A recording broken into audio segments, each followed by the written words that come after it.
The town of St. Jules sat on a slow bend of the river in South Louisiana, with cypress trees on one side and a line of old shops on the other. Every summer, the whole town worked for River Days, the biggest event of the year. There were fried catfish plates, live music, a parade, games for kids, and one huge gumbo dinner that paid for the volunteer fire truck, the school band jackets, and repairs on the dock by the river. If the dinner did not happen, a lot of people would feel the loss when the bills came in. The star of that dinner was a giant cast-iron gumbo pot, kept in a shed near the church hall. It was so wide that a boy could stand inside it with room to turn around, though nobody ever tried that unless they wanted a loud lecture. Willie Baptiste and his friend Hank Landry stood by the shed on Friday morning, staring at the pot with a flatbed trailer behind them, and a job that looked easy only from a distance. Mrs. Delacroix, who ran the festival kitchen every year, stood with a wooden spoon in one hand and a clipboard in the other. "Boys, that pot has to be at the fairgrounds before noon," she said. "The cooks need it set up, the band needs space, and the dinner has to start on time if we want any money left after supper." Mayor Pete Mouton, who wore a straw hat and a shiny belt buckle, nodded beside her. "Simple work," he said. Hank gave Willie a side look and smiled. "Simple," he repeated. "I like the sound of that," Willie laughed. "Then let's get it done and find a cold drink." He walked around the pot and gave it a tap with his knuckles. It answered with a deep iron ring, like a church bell buried in the dirt. The pot was black from years of use, with old soot on the bottom and shiny spots where hands had touched it over and over. Two long handles stuck out from the sides. The trailer sat low on its springs, waiting like a tired horse. Willie and Hank set two thick planks on the ground and pushed them up to make a ramp. Then they hooked a chain under one handle, slid a second chain through the other, and used a jack to lift the pot a little at a time. It took all three of them to move it, including the mayor, who only helped long enough to say he was helping. The metal scraped. The trailer groaned. The wood boards bowed under the weight. Across the yard, a pair of kids from the school band watched with round eyes. "That thing is bigger than my dad's boat," one boy said. Willie grinned. "Then your dad needs a bigger boat." A girl with a trumpet case pointed at the pot and said, "It looks like a black moon."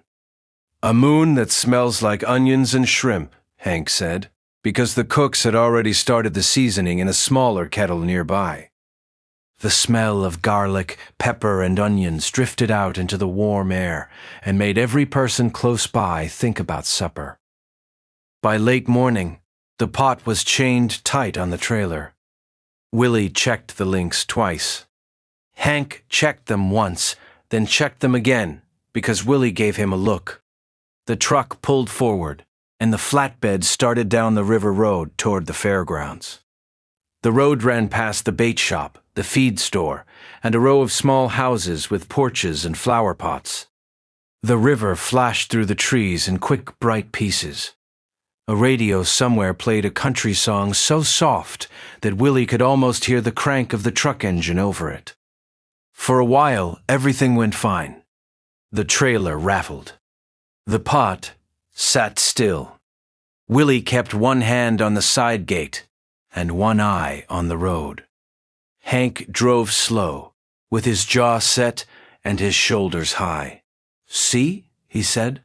"Easy work." Willie snorted. "Don't talk like that too loud. The road may hear you."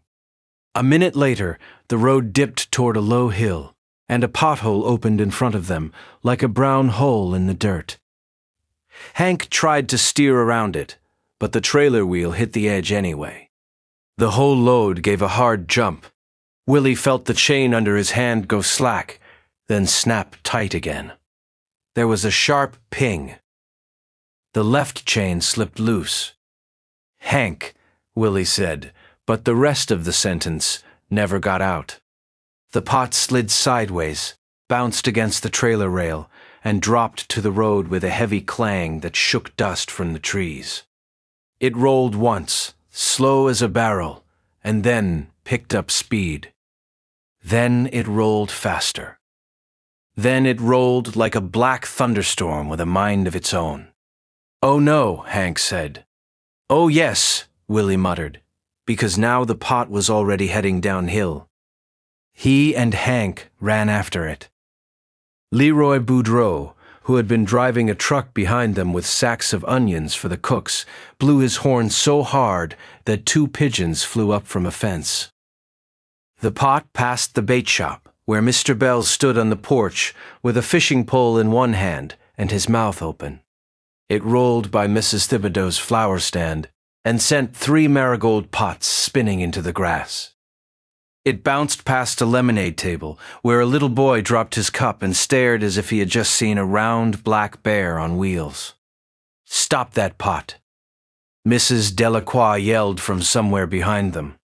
"It's rolling to the fairgrounds!" someone shouted.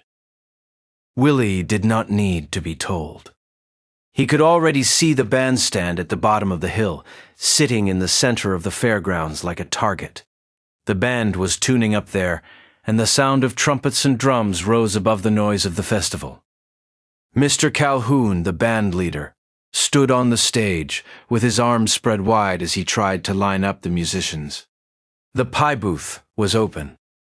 The crawfish stand had a line. The parade crowd was starting to gather along the road. And straight at the middle of all that, the pot came rolling. Willie raced ahead of it, his boots slipping on loose dirt. He looked left and right as fast as a man could think. To the left stood a big live oak with a banner rope tied around it for the parade.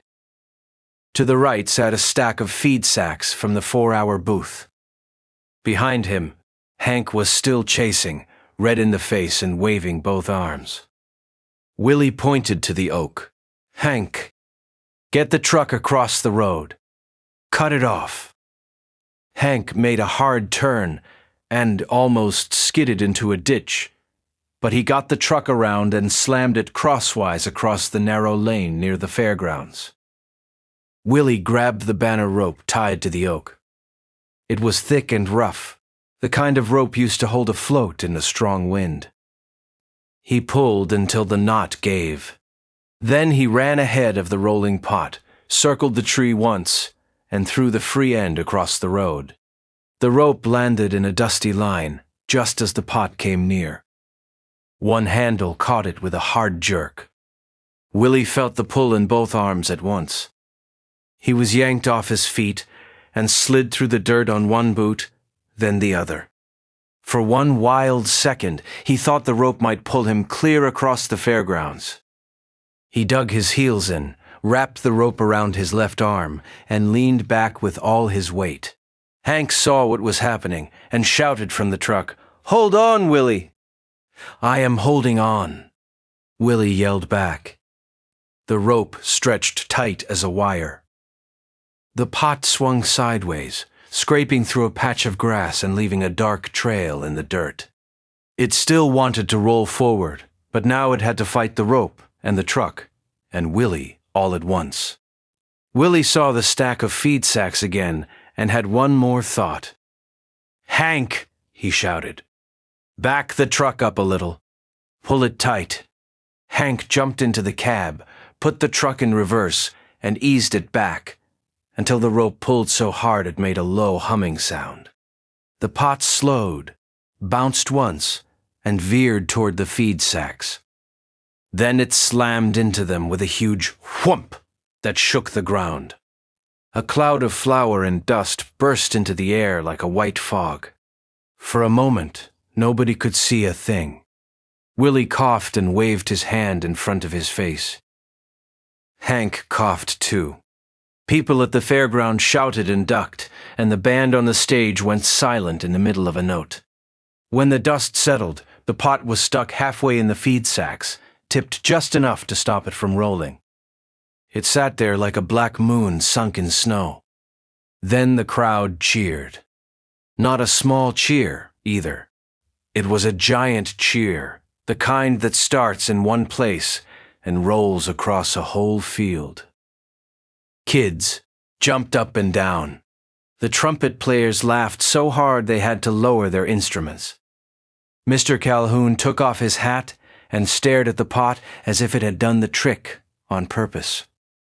"Well," he said at last, "that was not in the plan." Hank bent over with his hands on his knees, breathing hard. Then he looked up at Willie and laughed. "You just wrestled a soup pot," he said. Willie let go of the rope, wiped dust off his sleeve, and tried to look calm, though his legs were shaking a little. "I was hoping for a quiet morning," he said. Mrs. Delacroix came running up with her clipboard under one arm. Her skirt had a streak of flour on it, and her spoon was still in her hand. She looked at the pot, looked at Willie, and broke into a smile. "Quiet is not what we got," she said. "But the pot is safe. That is what matters." Mayor Pete Mouton hurried in behind her, out of breath and beaming. He slapped Willie on the back so hard that Willie had to take one step forward to keep his balance. "Baptiste," the mayor said, "you may have saved the whole River Days festival." That sentence spread through the fairgrounds faster than the smell of gumbo. A few kids started clapping again, and then the adults joined in. The band played a short, loud tune to celebrate. Someone brought a broom. Someone else brought a shovel. Hank and Willie helped push the empty sacks aside, while a volunteer fireman brought chains from the truck. With the fire truck as an anchor and 2 strong men at each handle, the great pot was lifted back into place near the cooking tents.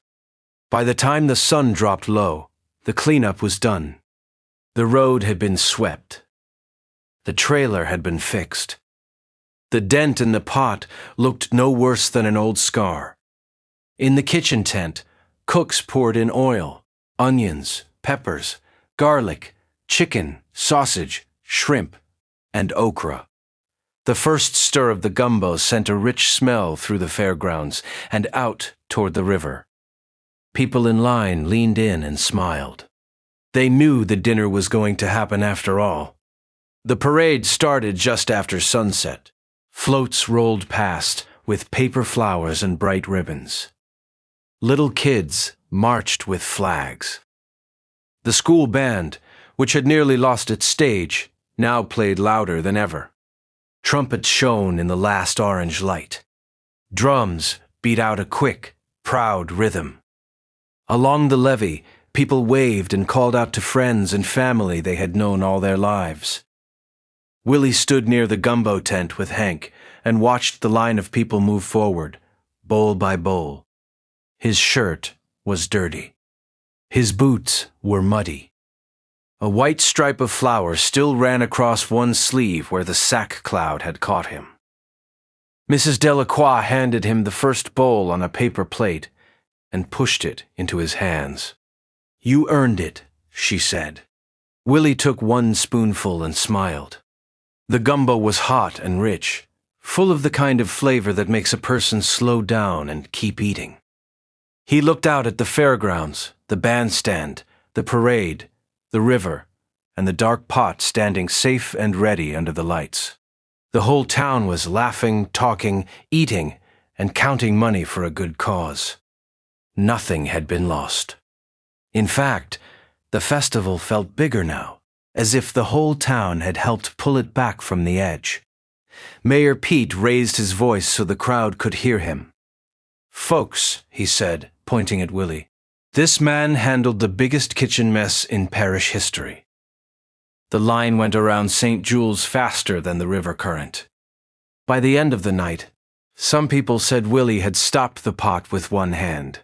Others swore he had skidded backward across half the fairgrounds and never let go. One old fisherman said the pot rolled so fast it nearly beat the parade. Willie did not argue with any of them.